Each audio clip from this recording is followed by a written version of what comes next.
നമസ്കാരം. മഹാത്മ ന്യൂസിലേക്ക് സ്വാഗതം. മോഡിയുടെ ഗ്യാരണ്ടി തിരഞ്ഞ ബി.ജെ.പി. നേതാക്കൾ. ഗ്യാരണ്ടി പോയിട്ട് ഒരു കപ്പലണ്ടി പൊതി പോലും കിട്ടാത്ത കേരളം. ലോക്സഭാ തെരഞ്ഞെടുപ്പ് പ്രചരണ കാലത്ത് പ്രധാനമന്ത്രി കസേരയിൽ ഇരുന്ന നരേന്ദ്രമോദി രാജ്യത്തെല്ലായിടത്തും ഓടി നടന്ന് ആവശ്യാനുസരണം ഗ്യാരണ്ടി പറഞ്ഞുകൊണ്ടിരുന്നു.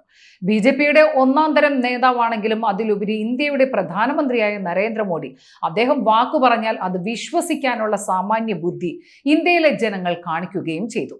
2 തവണ തെരഞ്ഞെടുപ്പ് വിജയം സ്വന്തമാക്കി 3ാം തെരഞ്ഞെടുപ്പിലേക്ക് കടന്നപ്പോൾ എല്ലാ കണക്കുകൂട്ടലുകളും മാറ്റിമറിച്ചു. 400 സീറ്റിൽ ഭൂരിപക്ഷം എന്ന വീരവാദമായിരുന്നു നരേന്ദ്രമോദി ആവർത്തിച്ചുകൊണ്ടിരുന്നത്. എന്നാൽ തെരഞ്ഞെടുപ്പ് ശേഷം വോട്ട് എണ്ണിക്കഴിഞ്ഞപ്പോൾ 400-ന് അടുത്തെത്തിയില്ല എന്ന് മാത്രമല്ല, അധികാരത്തിൽ തുടരാൻ പുറമ്പോക്കിൽ തള്ളിയിരുന്ന ചില പാർട്ടിയുടെ നേതാക്കന്മാർക്ക് മുമ്പിൽ മുട്ടുമടക്കേണ്ട ഗതികേടും നരേന്ദ്രമോദിക്കുണ്ടായി. രാജ്യത്തെല്ലായിടത്തും റോഡ് ഷോയും ആഘോഷവും പ്രസംഗവും നടത്തിയ നരേന്ദ്രമോദി തെരഞ്ഞെടുപ്പ് അവസരത്തിൽ കേരളത്തിലും എത്തി കുറെ ഗ്യാരണ്ടികൾ വിളമ്പിയിരുന്നു. നരേന്ദ്രമോദിയുടെ ഈ വിളമ്പലിൽ മയങ്ങി വീണ പാവം ജനം കാര്യമായി ഒന്നും നൽകിയില്ലെങ്കിലും തൃശ്ശൂരിൽ നിന്നും ഒരു MP-യെ പാർട്ടിക്ക് അങ്ങ് സമ്മാനിച്ചു. രാഷ്ട്രീയത്തിനുപരിയായി മനുഷ്യത്വമുള്ള ഒരു സിനിമാക്കാരൻ എന്ന പരിഗണന കൂടി തൃശ്ശൂർക്കാർ സുരേഷ് ഗോപിയെ വിജയിപ്പിച്ചു വിട്ടു. ഡൽഹിയിലെത്തിയ സുരേഷ് ഗോപി 2ാം തരം കേന്ദ്രമന്ത്രിയായി മാറുകയും ചെയ്തു. നരേന്ദ്രമോദി എന്ന ബി.ജെ.പി. തലവന്റെ 3ാം സർക്കാർ കേന്ദ്രത്തിൽ അധികാരത്തിൽ വന്ന ശേഷം കഴിഞ്ഞയാഴ്ച കേന്ദ്ര ധനകാര്യമന്ത്രി നിർമ്മല സീതാരാമൻ സർക്കാരിന്റെ പുതിയ ബജറ്റ് അവതരിപ്പിച്ചു.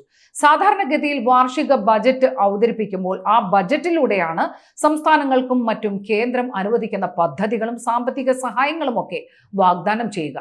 പുതിയ ബജറ്റ് കേന്ദ്രമന്ത്രി അവതരിപ്പിക്കുമ്പോൾ അതുവരെ കേരളത്തിലെ ബി.ജെ.പി. നേതാക്കളും 2 കേന്ദ്രമന്ത്രിമാരും പറഞ്ഞിരുന്നത് പോലെ കേന്ദ്രത്തിൽ നിന്നും കേരളത്തിലേക്ക് പദ്ധതികളും പണവും പരിവാരങ്ങളും ഒഴുകിയെത്തും എന്നാണ് കരുതിയിരുന്നത്.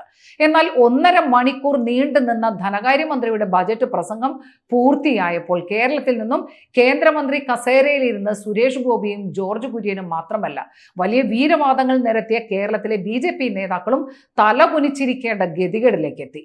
ബി.ജെ.പിയുടെ സംസ്ഥാന പ്രസിഡന്റ് കെ സുരേന്ദ്രനാണ് ഇദ്ദേഹത്തെ കൂടാതെ ടെലിവിഷൻ ചർച്ചകളിൽ നിരന്നിരുന്ന നരേന്ദ്രമോദി ഭരണത്തിന്റെ മഹാത്ഭുതങ്ങൾ വിളിച്ചു പറഞ്ഞിരുന്നത്. ഈ നേതാക്കളടക്കം ബജറ്റ് അവതരണത്തിന് ശേഷം സന്യാസത്തിലേക്കും മൗനത്തിലേക്കും മാറുന്ന കാഴ്ചയാണ് നമ്മൾ കണ്ടത്.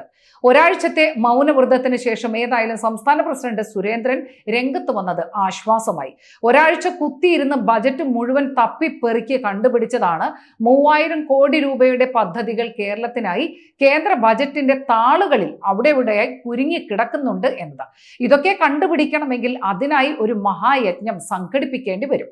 കാരണം 1.5 മണിക്കൂറോളം വായിച്ചു തീർക്കേണ്ടി വന്ന കേന്ദ്ര ബജറ്റിൽ എവിടെയാണ് ഈ 3000 കോടി കിടക്കുന്നത് എന്നത് കണ്ടുപിടിക്കുക അല്പം വിഷമമുള്ള കാര്യമാണല്ലോ. ഇവിടെ ചോദ്യം അതൊന്നുമല്ല. 3ാം സർക്കാരിന് വേണ്ടി തനിക്ക് അവസരം തന്നാൽ കേരളത്തിൽ കാലങ്ങളായി ആവശ്യപ്പെടുന്ന എയിംസ് അടക്കം റെയിൽവേയിലും ആരോഗ്യരംഗത്തും വ്യവസായ രംഗത്തും നിരവധി പദ്ധതികൾ കേരളത്തിന് തന്നിരിക്കും എന്നായിരുന്നു മോഡിയുടെ ഗ്യാരണ്ടി. എനിക്ക് MP-മാരെ തരൂ, ഞാൻ കേരളത്തിന് എല്ലാം തന്നിരിക്കും. ഇതായിരുന്നു പ്രധാനമന്ത്രിയായിരുന്ന നരേന്ദ്രമോദിയുടെ ഗ്യാരണ്ടി. കേരളത്തെ പറ്റി മാത്രമല്ല, രാജ്യത്തെ മൊത്തത്തിൽ പറഞ്ഞുകൊണ്ട് എണ്ണിയാൽ തീരാത്തത്ര ഗ്യാരണ്ടികളാണ് തെരഞ്ഞെടുപ്പ് പ്രചരണ കാലത്ത് നരേന്ദ്രമോദി നടത്തിയത്. 3ാമതും അധികാരത്തിലെത്തിയ പ്രധാനമന്ത്രി നരേന്ദ്രമോദി ഇന്ത്യയിലെ ജനങ്ങളോട് പറയാതിരുന്നതും ഇപ്പോൾ ജനങ്ങൾ തിരിച്ചറിയുന്നതുമായ ഒരു ഗ്യാരണ്ടിയുണ്ട്. അത് ഇന്ത്യൻ ജനതയ്ക്ക് വേണ്ടി നരേന്ദ്രമോദി പറഞ്ഞു വെച്ച ഗ്യാരണ്ടിയല്ല. പകരം 3ാമത്തെ കേന്ദ്ര സർക്കാർ രൂപീകരിക്കാൻ കൃത്യമായ ഭൂരിപക്ഷമില്ലാതെ വന്നപ്പോൾ ആ സർക്കാർ രൂപീകരണത്തിന് സഹായിച്ച തെലുങ്ക് ദേശം പാർട്ടിയുടെയും ബീഹാർ JDU-വിന്റെയും നേതാക്കൾക്ക് കൊടുത്ത ഗ്യാരണ്ടിയാണ്. ആ ഗ്യാരണ്ടിയാണ് ഒരു വർഷത്തെ കേന്ദ്ര ബജറ്റിലൂടെ ധനകാര്യമന്ത്രി കൃത്യമായി നടപ്പിലാക്കിയത്. സർക്കാരിനെ ഗതികേട് കാലത്ത് സഹായിച്ചു എന്നതിന് പ്രത്യുപകാരമായി നരേന്ദ്രമോദി വാരിക്കോരി കൈമാറിയത് ഈ 2 നേതാക്കളുടെയും സംസ്ഥാനങ്ങൾക്ക് മാത്രമായിരുന്നു. ഏതായാലും ഇന്ത്യയിലെ ജനങ്ങൾ 3ാം ബി.ജെ.പി. സർക്കാർ കേന്ദ്രത്തിൽ അധികാരമേറ്റ ശേഷം ആവർത്തിച്ചുകൊണ്ടിരുന്ന ഒരു ചോദ്യമാണ് മോഡി ഗ്യാരണ്ടി എവിടെ എത്തി എന്നത്. രാജ്യത്ത് കേന്ദ്ര സർക്കാരിൽ നിന്നും പ്രത്യക്ഷത്തിൽ സഹായം പ്രതീക്ഷിക്കുന്ന വലിയ ജനവിഭാഗങ്ങളുണ്ട്. 40 കോടിയോളം യുവാക്കളാണ് രാജ്യത്ത് തൊഴിൽ അന്വേഷിച്ച് നടക്കുന്നത്. കോടിക്കണക്കിന് വരുന്ന രാജ്യത്തിന്റെ നെടും തൂണായ കർഷകർ ആത്മഹത്യയിൽ അഭയം തേടുന്ന സ്ഥിതിയിലാണിപ്പോൾ. വ്യവസായ രംഗത്തും വാണിജ്യ രംഗത്തും മരവിപ്പുണ്ടായതോടുകൂടി തൊഴിൽ രംഗത്ത് കനത്ത കനത്ത തിരിച്ചടി ഉണ്ടായിരിക്കുന്നു. ഇത്തരത്തിൽ പൊതുജനങ്ങളെ മൊത്തത്തിൽ ബാധിക്കുന്ന പ്രശ്നങ്ങൾക്ക് എന്തെങ്കിലും ഒരു പരിഹാരം മോഡി ഗ്യാരണ്ടിയിൽ നിന്ന് ജനങ്ങൾ പ്രതീക്ഷിക്കുന്നുണ്ടായിരുന്നു.